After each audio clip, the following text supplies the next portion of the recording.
Philippe Schrek, vous êtes avec nous. Des discussions aujourd'hui. Sur quoi est-ce que le Rassemblement national est prêt à faire des concessions pour que ça avance finalement? On l'a évoqué avec Emmanuel Rivière, les Français commencent à vouloir quelqu'un tout de même pour ce poste de Premier ministre pour savoir comment va se passer leur année notamment. Oui, mais les Français ont raison, c'est la moindre des choses de savoir par qui on est gouverné et surtout quelles sont les politiques qui sont menées. Nous, les concessions du Rassemblement national sont simples, elles sont habituelles, nous sommes là-dessus tout à fait lisibles. Nous voterons les textes qui nous semblent aller dans le sens de l'intérêt des Françaises et des Français. Nous nous opposerons aux textes ou aux politiques qui vont à l'inverse et nous le ferons avec conviction. Car il ne s'agit pas de savoir qui a plus gagné ou moins perdu que l'autre, mais ce qui est certain, c'est que nous avons obtenu, que ce soit aux européennes ou aux législatives, plus de voix que les autres groupes parlementaires. Donc naturellement, nos votes vont compter. Sur les retraites, le pouvoir d'achat par exemple, est-ce que vous pourriez discuter avec le nouveau Front populaire? Est-ce que ça c'est une hypothèse probable pour vous? Déjà, je veux dire, on estaye depuis des semaines de nous imposer le nouveau Front populaire comme parti victorieux, ce qui est faux.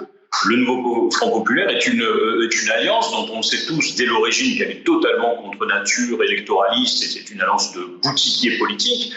Donc les retraites, je me suis déjà exprimé là-dessus. Le nouveau Front populaire aura vraisemblablement dès le 31 octobre l'occasion de se prononcer sur l'abrogation ou pas du Front populaire, puisque c'est la date de notre niche parlementaire. Sur l'abrogation de la retraite, vous voulez dire? De la retraite. C'est la date de notre niche parlementaire. Il n'est pas impossible que nous mettions, car nous en avons le droit, ce texte à l'ordre du jour. Donc on verra la duplicité ou la sincérité ou non du nouveau Front populaire sur ce sujet important et sur lequel les Français sont majoritairement pour l'abrogation du texte. Vous parliez de duplicité à l'instant. Au-delà de cela, ce que vous nous dites à travers les lignes, on essaie de comprendre, c'est que sur des thèmes régaliens importants comme les salaires, la retraite, vous êtes prêt à discuter si une loi est proposée dans le sens du programme du Rassemblement national?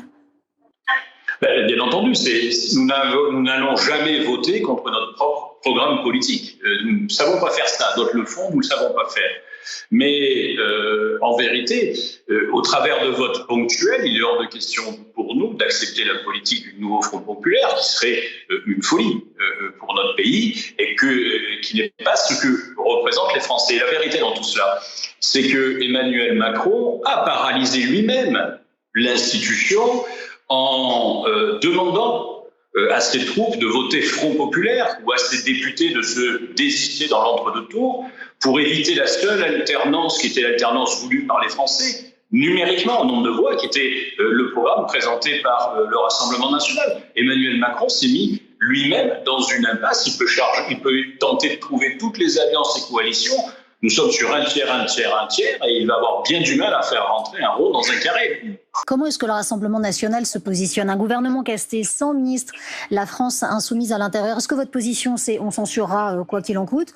Ou est-ce que votre position, c'est on censurera sur des propositions et non pas sur l'étiquette? Mais si vous voulez, on est dans une situation avec le Front populaire assez incroyable, où la France insoumise n'a même plus besoin de ministres pour gouverner. C'est dire la tyrannie idéologique, psychologique de Jean-Luc Mélenchon sur le reste du nouveau Front populaire et de ses composantes.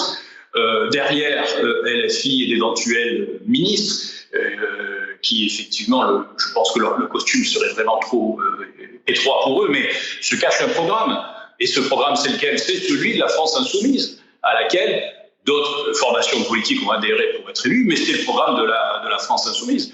Ministre LFI ou pas, si ce programme devait être en majorité mis en œuvre, bien entendu que nous contribuerons à le censurer, c'est une évidence. Philippe Schrek, dernière question pour vous et rapidement. En réalité, est-ce que aujourd'hui la clé, c'est à la fois Marine Le Pen et Jordan Bardella, et est-ce que pour vous, en réalité, l'objectif se situe à 1 an, à savoir de potentielles élections législatives?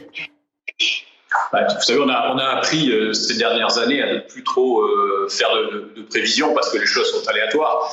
Bien entendu que la clé sera le groupe Rassemblement national. Avec nos alliés, nous sommes 150 députés. Pour l'instant, on nous a invisibilisés, on nous a retiré les postes qui nous revenaient de par le règlement de l'Assemblée nationale. On nous met hors de la coalition, donc on veut faire des coalitions, mais on enlève 150 députés de la coalition. Tôt ou tard, encore une fois, la vérité numérique va tomber sous la forme des votes des députés. Merci beaucoup Philippe Schrek d'avoir été avec nous aujourd'hui. Merci à vous Emmanuel Rivière également pour nous avoir aidé à décrypter cette situation qui, on l'aura compris, est complexe. On est d'accord là-dessus.